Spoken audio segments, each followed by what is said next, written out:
দৰমহা ৰেচন দিব লাগে দৰমহা ৰেচন দিব লাগে কৰি দিবই লাগে ৰাইজক সুবিধা কৰি দিবই লাগে ৰাইজক সুবিধা কৰি দিবই লাগে মহিলা আমার দরমা দিবই লাগে আমার রেশন দিবই লাগে পাইপ আমার আদায় করো পাইপ আমার আদায় করো শ্রমিক জিন্দাবাদ নোৱাৰে আজিও নোৱাৰে কি ব্যৱস্থা ল'ম ৰাইজৰ সিদ্ধান্ত এটা কৰিম আমি কি সিদ্ধান্ত ল'ম ৰাইজৰ লগত আমি আলোচনা কৰিম এতিয়া ৰাইজ য'তে ত'তে আছে এতিয়া আমি গোট কৰি ৰাইজৰ সিদ্ধান্ত ল'ম আমি কি ব্যৱস্থা ল'ব পাৰিম চৰকাৰ প্ৰশাসন কি চৰকাৰক আমি বহুতবাৰ কাগজ দিয়াৰ পিছতো চৰকাৰে আমাক কোনো সহায় নকৰে খালি অকল ভোট ল'বলৈ জানে আৰু যেতিয়া নেকি ভোটৰ সময়ত আহিব পিঠিত মাৰিব ভালে আছ ভালে আছ এইবিলাকে প্ৰশ্ন কৰি আমাক ভোট লৈ যায় ভোট লৈ যোৱাৰ পাছত পিছফালৰ পৰা মাৰে লাখ এইবিলাক চৰকাৰহে অকল ভোটৰ অংক কৰে ভোটৰ অংক কৰে আৰু কি নিদিয়ে ফ্ৰী চাউল দিয়ে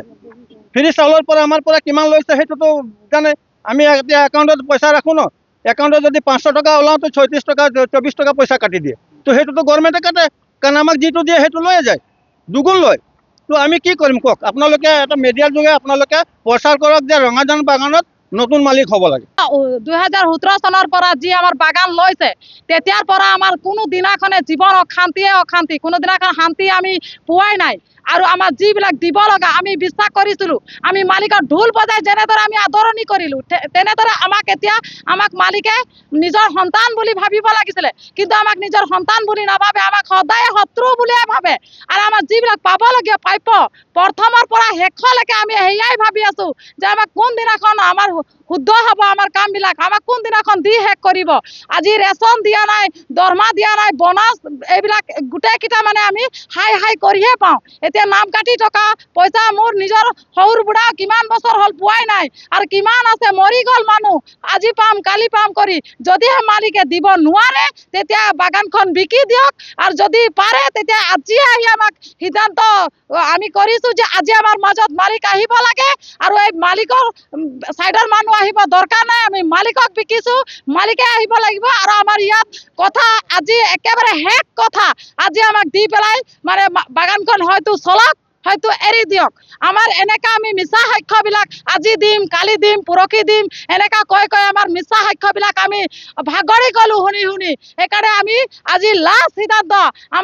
হয়তো আমাক আহি আজিয়ে কওক আমি ইয়াত আছোঁ আৰু আমাক নিজৰ সন্তান নিচিনা ব্যৱহাৰ যদি কৰিবলৈ ইচ্ছা আছে তেতিয়াহ'লে বাগানখন ভাল ধৰণে চলক আৰু যদি ইচ্ছা নাই তেতিয়া যিবিলাক আমি এতিয়া ৰাইজে আমি গোট খাই আমি ৰাজপথতে ওলাই আহিছোঁ অফিচ মুখতে আছোঁ তেওঁ এতিয়াও অনুভৱ কৰিব পাৰে আমি কিমান অশান্তিত আছোঁ আমাক সদায় কামৰ কথাহে কয় আজি আমি কি খাই গৈছোঁ আমাৰ ঘৰত আছে নে নাই সেইবিলাক কথা মালিকে এতিয়ালৈকে বুজিবলৈ চেষ্টা কৰা নাই আমাৰ পিয়ক পইচাও এতিয়ালৈকে জমা কৰা নাই আমাক খালি 8টা বজাত কাম লাগে সেইখাৰে কথা আমাক কি পাওনি আছে এইবিলাক নিজে লক্ষ্য কৰক আৰু আমাক পাওনিবিলাক সম্পূৰ্ণ কৰক আৰু পাওনিবিলাক আমি পালেহে কিবা এটা কৰিম আমাৰ পঢ়া লিখা হওক যিকোনো বিষয় আমি বাগানতেহে আমি কামানি কৰোঁ আমাৰ বেলেগ চাকৰি নাই যে আমি বেলেগ ফালৰ পৰা দৰমহা পাম 250 টকা হাজিৰা লৈ আমাৰ ইংলিছ মিডিয়ামত পঢ়া ল'ৰা ছোৱালীবিলাকে পইচা পোৱা নাই এতিয়া আমি পইচা পালেহে এডমিশ্যন কৰিম আমাৰ ভৱিষ্যত বেয়া হ'লে আমাৰ ল'ৰা ছোৱালীৰ ভৱিষ্যতৰ কাৰণে মালিকে আমাৰ একো চিন্তা কৰা নাই আৰু চিন্তা কৰিবলৈ মানে এতিয়ালৈকে ভাবিয়া নাই পোৱা যে মই চিন্তা কৰিম বুলি সেইকাৰণে আমি মালিক এনেকা নালাগে আৰু এনেকা মালিক যদি আমাৰ জীৱনত থাকে আমাৰ ভৱিষ্যত বৰবাদ হ'লে আৰু ল'ৰা ছোৱালীৰ ভৱিষ্যত বৰবাদ হ'বলৈ আহি আছে এইটো কাৰণে মালিকক অনুৰোধ জনাইছোঁ মালিক আপুনি য'তে আছে আমাৰ এই বাগানখন ভাল